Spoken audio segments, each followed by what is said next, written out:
Hello,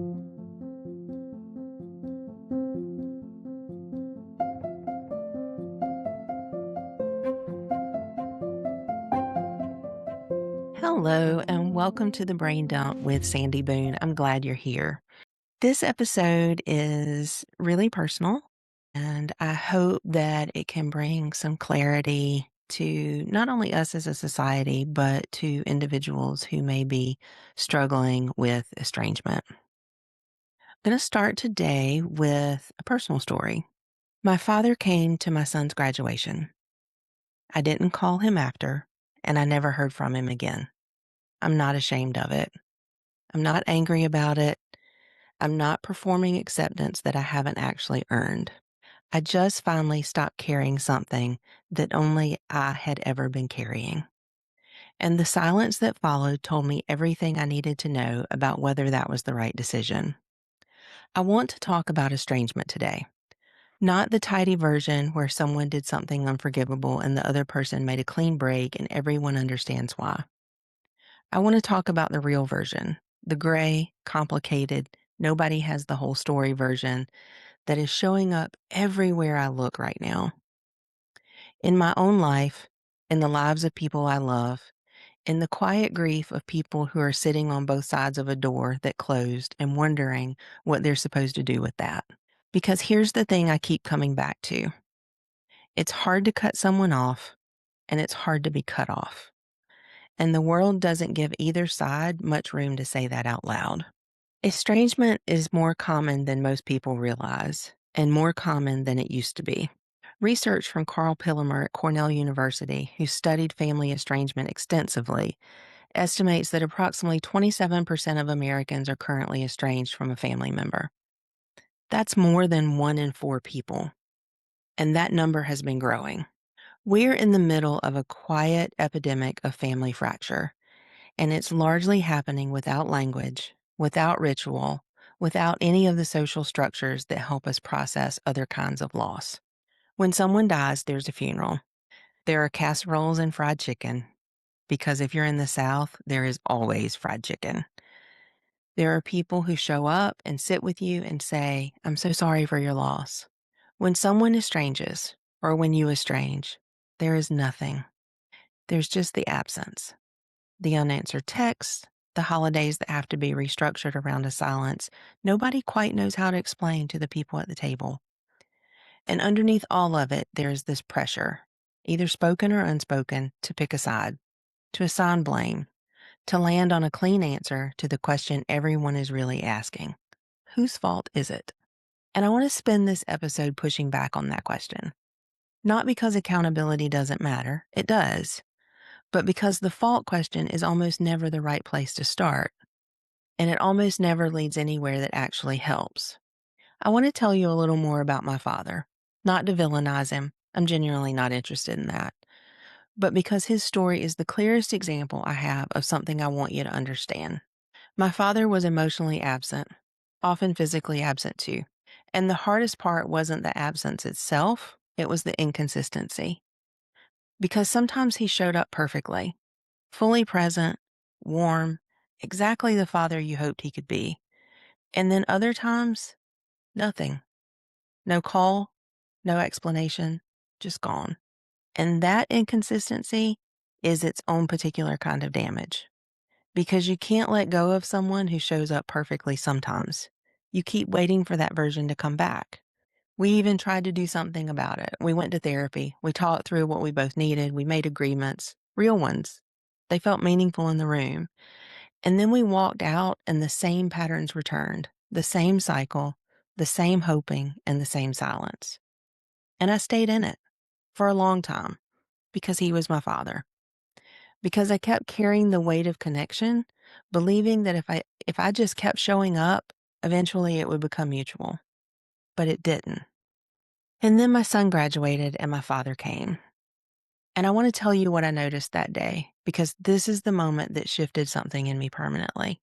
He was uncomfortable, visibly, deeply uncomfortable. In truth, I felt sorry for him. There was a room full of people who loved us, who had shown up for our family, who knew our son, who belonged there. And my father knew no one in that room except my mother. He stood in the middle of all that love and looked like someone who didn't know where to put himself. And I watched him, and something became very clear. I looked at my son, my 17-year-old son, who knew exactly how to be in relationship, who worked the room, who hugged people, who was fully present with the people who loved him. And I realized I could not expect more from my father than I could expect from my 17-year-old. And I couldn't expect less either. That was the moment. Not anger, not a final confrontation, just clarity. After the ceremony, I went back to my life. I didn't call him. I waited to hear from him, and there was nothing. And here's the part I want you to really hear, because I think it's the part that doesn't get said enough. The silence wasn't the wound. The silence was the answer. It confirmed what I already knew, but hadn't fully let myself accept. That I had been the only one holding the door open. That the relationship existed because I kept it alive. And when I stopped, it stopped. That is not a dramatic estrangement. There was no explosion, no ultimatum, no final conversation. There was just a door that I quietly stopped holding open. And it closed. I'm at peace with that. Not because it doesn't carry sadness. It does. It still does. But because I stopped waiting for someone to show up who was never going to show up in the way that I needed. And that's not failure. That's clarity. But I also want to talk about the other side, because I hold that too. My husband's family carries its own estrangement, and I've watched someone I love navigate the grief of a relationship that fractured in ways that were not clean or simple or easily explained. I've sat with the confusion of it, the wondering, the going back over conversations, trying to find the moment where everything shifted, or where there was no clarity, or where there was unreasonable expectation. And I have people in my life, people I love, people who are genuinely good humans, who are living on the side of the door where someone left and they don't fully understand why. That grief is real, and it is one of the most disorienting griefs there is. Because with most losses, you know what you lost. You can name it, you can point to the before and the after.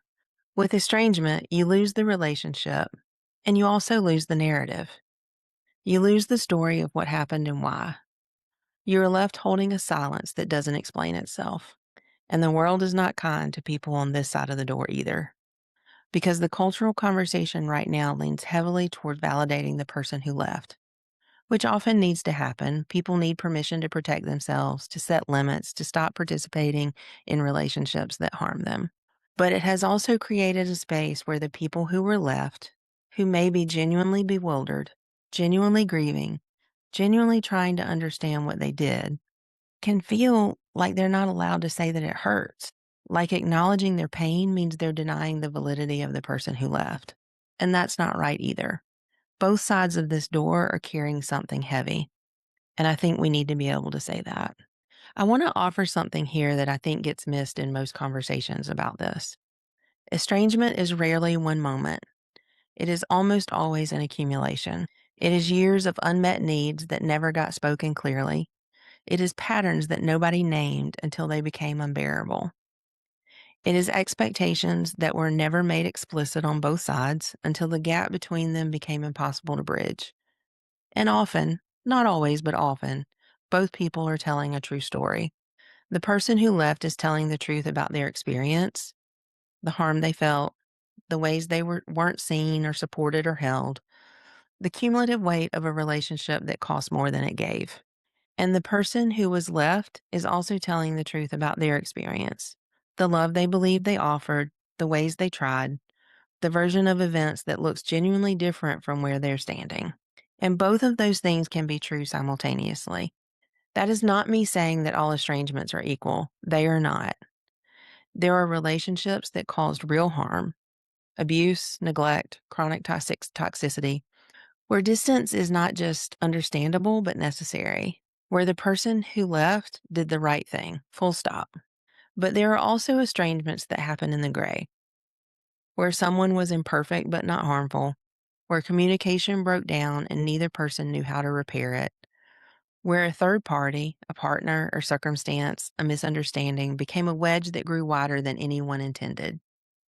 And in those cases, the fault question doesn't just fail to help. It actively gets in the way of anything that might actually heal. The grief of estrangement on both sides is disenfranchised grief. That is a clinical term for grief that doesn't get recognized or validated by the people around you. Grief that doesn't come with a casserole or a card or a socially sanctioned period of mourning. If your parent dies, people understand that you're grieving. They show up and they give you space. If your parent is alive, but you have no relationship with them, or if your child is alive but won't return your calls, the world doesn't quite know what to do with that. You are grieving someone who still exists, you're mourning a relationship that technically could still change, and that ambiguity makes it very hard for the people around you to know how to help. So you carry it quietly. You restructure holidays and explain it with a sentence that closes the conversation. You see other families together and feel something you can't quite name. You wonder sometimes what it would have taken for it to go differently.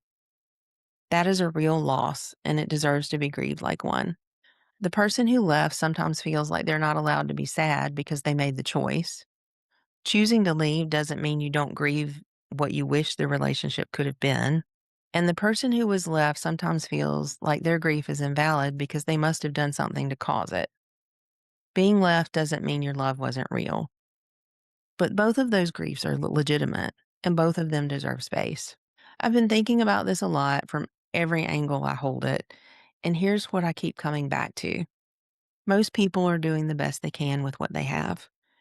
That doesn't mean the best they can is always good enough, and it doesn't mean that the impact doesn't matter or that harm doesn't have consequences. It doesn't mean that the people who protect themselves by creating distance are wrong to do so. But it does mean that most of the people on both sides of these estrangements are not villains. They are humans who were shaped by their own histories, their own wounds, their own incomplete understanding of how to love each other well. If the person who left you is a flawed human who didn't have the tools or the capacity or the awareness to show up the way you needed, that's a painful story. But it is a different story than being left by a monster, and how we frame it changes how we carry it.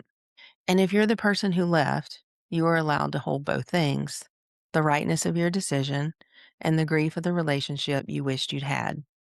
These things are not in conflict. They are just both true. And I want to speak to one more group before we close. The people who are sitting right now in the middle trying to decide. You haven't left yet, but you're thinking about it.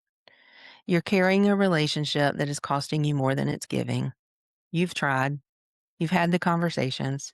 Maybe you've done the therapy, made the agreements, and watched the same patterns return. And you're standing at the door wondering whether it's time to stop holding it open. I am not going to tell you what to do. That is yours to decide, and anyone who tells you it's simple is not telling you the truth. But I do want to offer some things worth sitting with before you decide. First, have you said the unsayable thing out loud?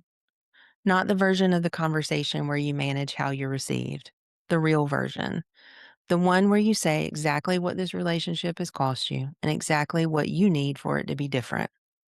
Sometimes people don't know. They genuinely don't know because we've been too careful in how we communicated our pain. If there is a version of that conversation you haven't had yet, it's worth asking whether you want to have it before you decide.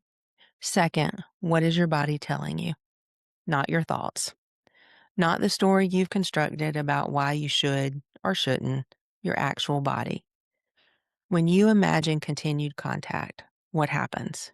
When you imagine distance, what happens? Your nervous system has information that your mind sometimes argues with. It's worth listening. Third is the harm ongoing. There is a real difference between a relationship that was harmful and is now just empty and a relationship that is actively harming you right now. Distance is always appropriate when harm is ongoing.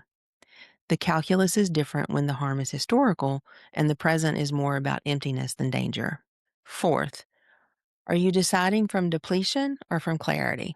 A decision made from the bottom of exhaustion and pain is still valid, but it's worth knowing which place it's coming from.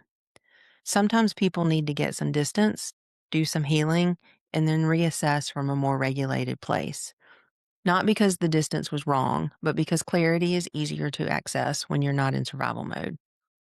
And finally, whatever you decide, you're allowed to grieve it, even if you're the one leaving, even if leaving is exactly right. You are allowed to mourn the relationship you deserve to have and didn't.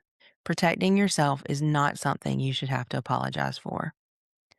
And if you decide to stay, that's a valid choice, as long as it's a choice and not a sentence. The door belongs to you. My father came to my son's graduation. I didn't call him after, and I never heard from him again. And somewhere in that silence, in the years since, I've made peace with it. Again, not a tidy peace, not a peace that doesn't carry anything, but the kind of peace that comes when you finally stop waiting for someone to walk through a door they were never going to walk through.